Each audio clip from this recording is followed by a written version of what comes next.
Hello there. We're ready to do another video. I'm going to do the book review on Eat to Live by Joel Fuhrman, MD. So, basically, I read this book because it was highly recommended. A lot of people have used it to help change their lives. A lot of people really follow this strictly. And I knew from looking at the framework of it, based on what I already believe about health and wellness and nutrition, that if you do what's in this book, you're probably going to be pretty healthy. But I wanted to read it because I want to know. It's not enough to just be told what to do to me. I really want to know, and I'm motivated by the knowing. It was a big motivating force for me, just being in a book, learning to actually apply things, to actually make better decisions. So, his basic thing is you should eat a lot of vegetables as much as possible, a lot of fruits as much as possible, and as few animal products as possible. None would be the best, and zero like refined carbohydrates and processed foods. And I mean, I agree with most of what he said. He really helped me to hone my philosophy of food. But I just want to go over a couple points real quick that were helpful to me. So first is going to be this illustration. That illustration, game changer for me, because what he explains is this. The body has two kind of means of expressing satiation. So you have the stomach, where if you're full, you have a lot of mass in your body, and you're like, okay, I'm full. And it's strictly, I guess it wouldn't be mass, it would be volume. It would be how much is in there. But you also have the intestines. And the intestines are not measuring volume. They don't care how much stuff is in there. They are measuring nutrients. And they're going to continue to be calling for nutrients until they're satiated. And it was just an aha moment for me. It was just like, now I get it. Now I understand why I'm overweight.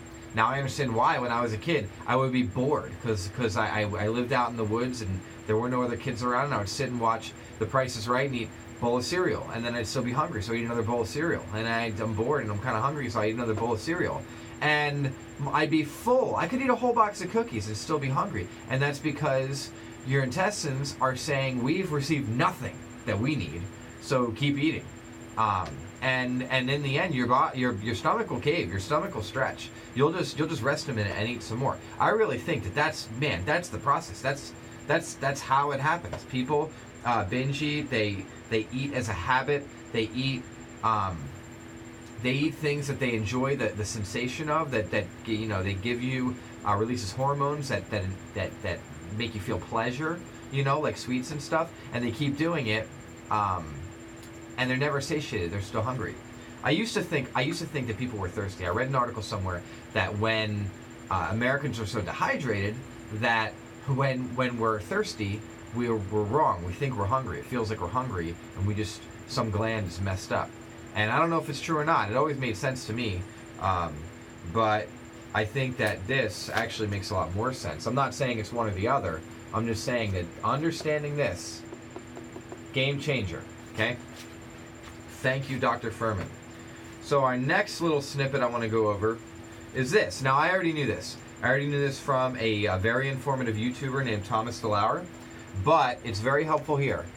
So you're not gonna be able to read the text, but basically what it says here is an explanation, very concise explanation of insulin. Insulin makes you think of diabetics, but the truth is everybody's body has insulin. It has a particular purpose. People think that it regulates your blood sugar, and to my understanding, that's like a byproduct. It happens to have an effect on blood sugar. What it's really doing is it's signaling the cells in your body to open up and receive whatever in the bloodstream. So, and that's what Dr. Fuhrman talks about there. He says that when your blood sugar spikes, when your insulin spikes, your cells are going to open up and pull in sugars and also fats if they're in the bloodstream. So basically, and from my understanding, even toxins. So if you're fasting and you break a fast with something that is like a processed food that's got a lot of junk in it that you might not want in your body, that's going to really heighten the damage that the toxins would have, because you're breaking your fast, you're spiking your insulin, which is what you're supposed to be doing when you break a fast. But what's there available in the bloodstream is a lot of stuff going right into your cells that you don't want. But anyway, I'm digressing. People are eating. Well, it's not a really good diagram, but it's a nice little description. Now he's blaming fat. I think that honestly, his emphasis on the dietary fat that we're eating being the thing that's causing us to get fat is a little dated. I mean, the book was originally written about 15 years ago.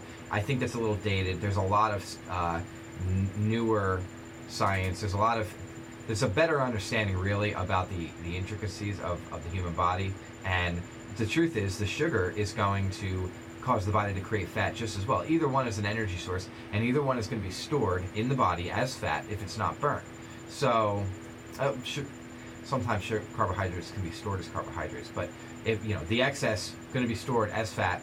So, I don't know. I really like that it was in there. I did know that, but I thought that was very helpful. And if I didn't know that, I would want to, because that's really, that's also very powerful information for me.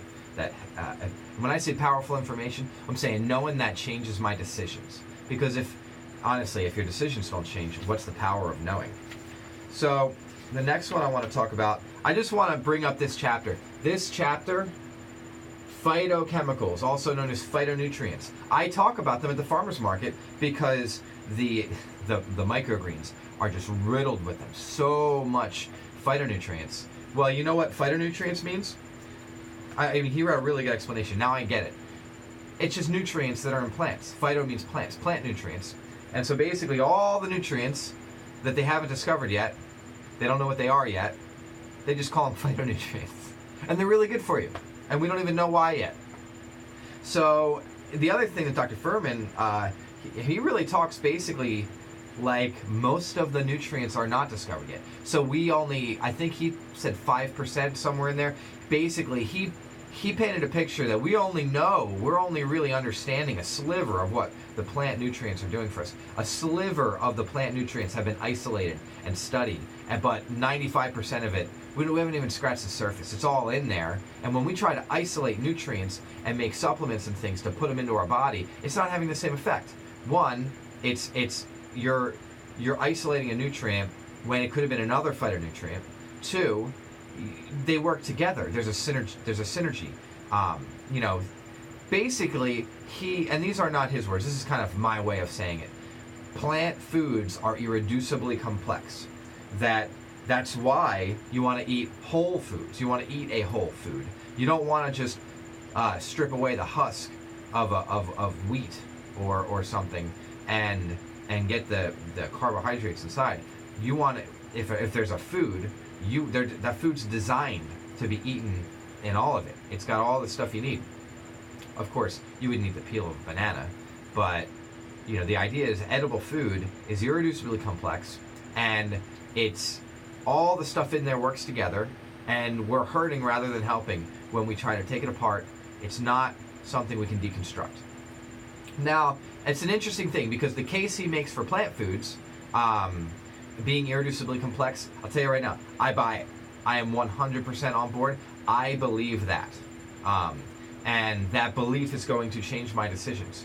And I kind of had an idea about that. He really helped me to really hone that belief. So, and I really appreciate that.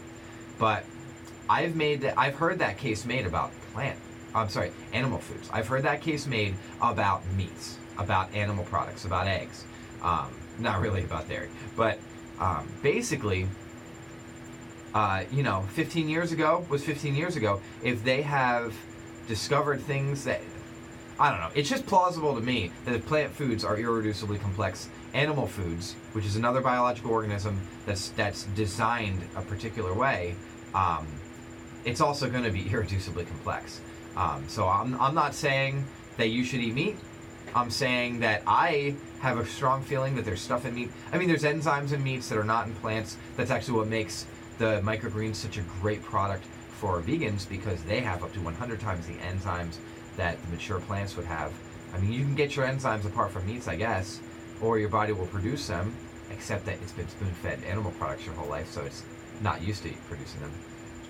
Anyway, that's my my digression with Dr. Fuhrman. I am 100% on board. Everything he says, everything, and he says a lot more. I mean, I just skimmed the surface.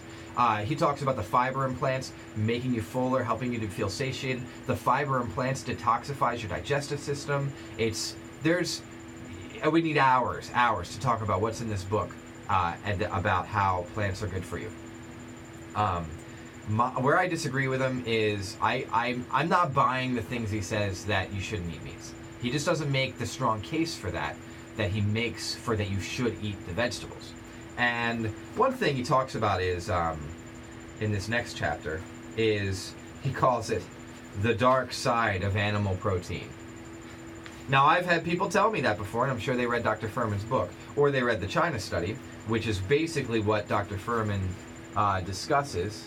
And I'm glad he did, because it saved me the time of having to read that book.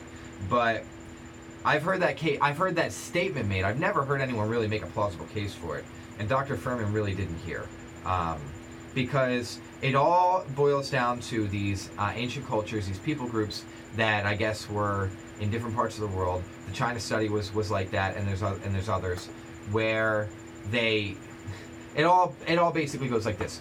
So these people, so Americans eat almost no vegetables, lots of meat products, and just massive amounts of processed carbohydrates and processed foods. These people groups ate less or no meats and zero processed foods and tons of vegetables.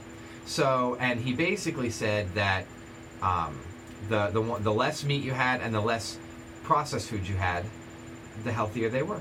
And to where if there's no meats and no processed foods, that's diseases that are the biggest ones in American society right now just don't even exist. And that's all well and good, except for there's two variables. That's not a very good experiment. If there's two variables, you don't know what did it. This is why I'm not doing a diet plan. This is why I'm not doing any kind of particular workout plan with my personal experiment now, because I don't want it to be microgreens and ketogenics, or microgreens and, I don't know, Weight Watchers, I don't know, microgreens and P90X. So, like, I'm not going to do anything. I'm going to do what I feel like doing, and I'm going to just do microgreens with it and make it up as I go along, so that it's, I mean, it's still not a good experiment because it's anecdotal. But these things, I'm convinced that those people groups were healthy because they would have been just as healthy with the meats. The meats they were eating, that they had access to, were not processed. They're not the kind of meats we buy. They're not pumped with hormones and stuff. So I think that, and now he did say that that they could show the less meat they ate, the healthier they were. But my feeling is that the ones that had access to a lot of meats, maybe they weren't eating as much vegetables as the ones that were eating only vegetables. Because when all you have is vegetables to eat, you're going to eat a lot of vegetables because they're really low calorie. And if you have access to meats, you're not going to be as motivated to eat massive amounts of vegetables. So maybe they had that sliver of disease because they just weren't eating the vegetables on the level of the ones that the vegetables were all they had. And like I said, I agree 100%. If you're eating massive amounts of vegetables or getting massive amounts of vegetable nutrients, then you're good to go. Almost, I mean, there's a couple things you want to avoid, but that won't, and actually, interestingly, Dr. Fuhrman agreed. I'm going to show you here. This is how far I got. I stopped reading the book because Dr. Fuhrman told me to. It's right here. I'm not even making this up. It's right here, underlined. And I quote, "You can close this book and put it away right now, as long as you incorporate this crucial dietary change into your life. Consume high levels of fruits, green vegetables, and beans." I'm already sold. I was sold before I opened up the book. I was sold from the guy I met 10 years ago who basically told me what he must have read in Dr. Fuhrman's book. I'm glad I read what I did, but I got a lot of stuff to read. I got to learn and I want to do. And if Dr. Fuhrman says that that's really all we need to do here, then I'm going to go ahead and close the book. Especially because a lot of what I'm reading is this case against meat that wasn't very strong. It wasn't edifying. I mean, even something I disagree with, if it's making me know more stuff, then that's great. But it wasn't. So, my take on Eat to Live by Joel Fuhrman is fantastic, must-read case for vegetables, and a kind of ineffective, kind of shrouded case against meat that, you know, you can probably do without. I'm not saying you should eat meat. There's lots of reasons people don't eat meat. I deal with a lot of vegans, a lot of vegetarians in my business, and you know, most of the ones I know, it's actually a conscience thing. It's for the animals. And if that's you, follow your conscience. Don't pick up meat. Even if you think the meat would make you healthier, if you think it's wrong, you shouldn't do it. Because everyone should do what they think is right. So I support you. If you're vegan, you're vegetarian, I support you, and I'll help you any way I can. And if I come to that conviction, then I will stop eating meat. I'm not there yet. Maybe some of the ways. Maybe I think I'm going to stop buying some of the meats that they're selling in certain grocery stores because of the way the animals are treated. But the idea of eating an animal is not something that I think that I have a moral problem with. So I want to tell you now what happened after. 16 minutes. I'll do it in another video. I'll see you next time. Thanks for hanging with me.